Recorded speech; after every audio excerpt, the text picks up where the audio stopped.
अस्सलाम वालेकुम। Welcome back. Mohammad Yusuf है। तो कैसे हैं आप? आज हम फर्स्ट ईयर बायोलॉजी के 9वें चैप्टर से तीसरा टॉपिक जो कि हेपाटिकोप्सिडा है, जो ब्रायोफाइट्स के हमने 3 सब डिवीजन बनाए थे, हेपाटिकोप्सिडा, ब्रायोप्सिडा और एंथोसिरोप्सिडा। तो आज पहला टॉपिक इंतहाई छोटा सा टॉपिक है, तो इसका नाम है हेपाटिकोप्सिडा। तो जितने भी ब्रायोफाइट्स हैं उनमें सबसे सिंपलेस्ट ग्रुप जो है वो हेपाटिकोप्सिडा है। इसको हम दूसरा नाम जो देते हैं वो है लिवरवर्ट्स। तो देखते हैं, देयर आर सिंपलेस्ट ब्रायोफाइट्स। तो जो जितने भी ब्रायोफाइट्स हैं उनमें सबसे ज्यादा 3 ब्रायोफाइट्स किस में आते हैं? हेपाटिकोप्सिडा में आते हैं। इसके अलावा इनका जो दूसरा नाम है वो है लिवरवर्ट्स। मतलब हेपाटिकोप्सिडा को हम लिवरवर्ट्स के नाम से भी जानते हैं और इनकी टोटल स्पीशीज की तादाद 900 है। मारुजी है, सिंपलेस्ट ब्रायोफाइट हेपाटिकोप्सिडा है। इनका दूसरा नाम लिवरवर्ट्स है, ये भी मारुजी है। इनकी टोटल जो तादाद है स्पीशीज की वो 900 है, ये भी मारुजी है। इसके बाद जो पौधा होता है, मिसाल के तौर पर अगर मैं एक मिसाल लूं, हेपाटिकोप्सिडा के अंदर हमने जो इनकी इन पौधों की जो प्लांट बॉडी जो हमें पौधा नजर आएगा वो दरअसल क्या होगी? गैमेटोफाइट। जो पौधा हमें नजर आता है ब्रायोफाइट्स का, उसको हम कहते हैं क्या है? गैमेटोफाइट है। अब ये कहाँ पे पाए जाते हैं? वेट सॉइल में, जो गीली मिट्टी होती है वहां पे ये देखने को मिलते हैं। और हमारी बुक में 2 एग्जांपल दी गई हैं जो कि मार्गेंशिया और पुरेला है। सबसे पहले हम बात करते हैं मार्गेंशिया की। तो इनकी जो बॉडी है वो थैलस है। तो थैलस की अगर हम बात करें, हमारे पास ये बॉडी आपको नजर आ रही है, ये वाली, ये हमारे पास थैलस है। आप देख सकते हैं इसमें कोई भी रूट और शूट और वाज़ तौर पर स्टेम नहीं है। तो ऐसी बॉडी जिसके अंदर वाज़े तौर पर रूट, स्टेम और लीव्स ना पाए जाएं, उनको हम नाम देते हैं थैलस का।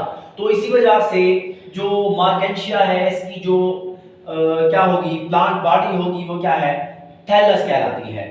इसके बाद इसकी जो ब्रांचेस हैं वो डाइकाटोमस हैं।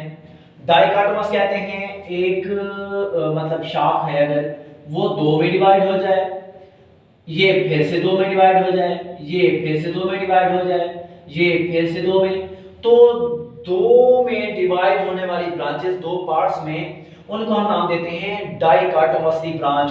तो यहाँ पे आप देख सकते हो ये ऐसे है 2।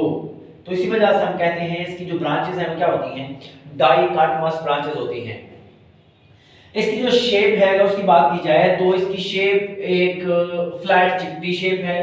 उसके बाद रिबन लाइक, जिस तरह एक पीता होता है गोल सा, बिल्कुल इसी तरह की जो है इसकी शेप होती है। इसके अलावा इनके जो सेक्स ऑर्गन है, इसकी जो गैमेटोफाइट है, गैमेटोफाइट के ऊपर 2 चीजें निकली होती हैं। एक डंडी है, इसको हम कहते हैं एंथ्रीडियोफोर, और ये दूसरी है, इसको हम कहते हैं आर्चिगोनियोफोर।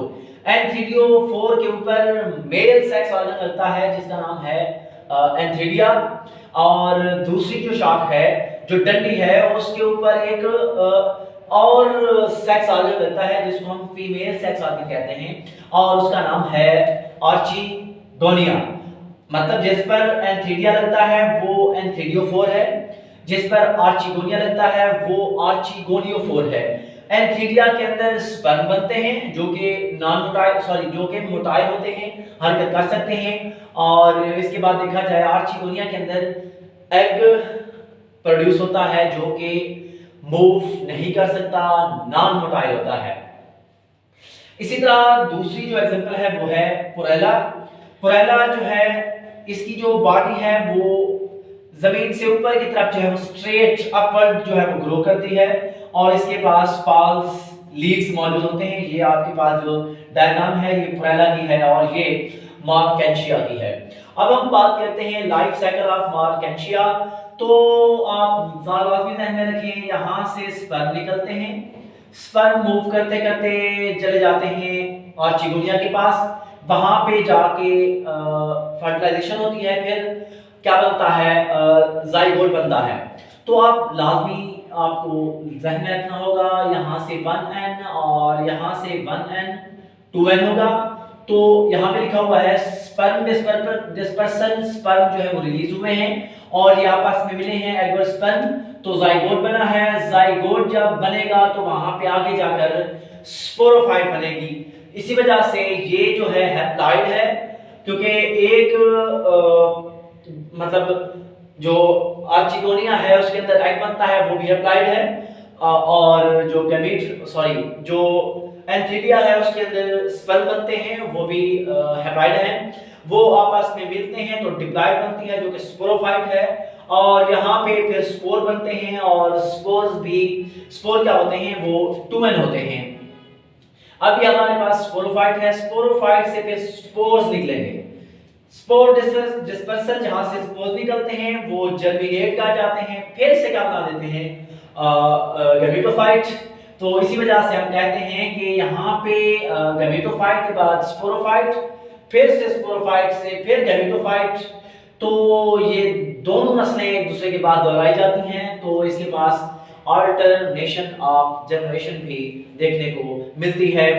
तो इसके बाद बात करें अगर स्पोरोफाइट की, तो स्पोरोफाइट जो डिपेंडेंट होती है गैमेटोफाइट पर, तो गैमेटोफाइट इंडिपेंडेंट है, स्पोरोफाइट जो है वो डिपेंड करती है गैमेटोफाइट। ये हमारे पास आसान और सिंपल सा टॉपिक है जिसको हमने नाम दिया हुआ है हेपेटिकोप्सिडा का। तो ये यहाँ पे पहली बार हुई, दूसरी लाइन में भी एमसीक्यूज है, तीसरी लाइन में भी एमसीक्यूज है, और इसकी जो प्लांट बॉडी है गैमेटोफाइट होती है। हर एक ग्रुप में बताते जाएंगे क्योंकि प्लांट बॉडी स्पोरोफाइट है या गैमेटोफाइट है।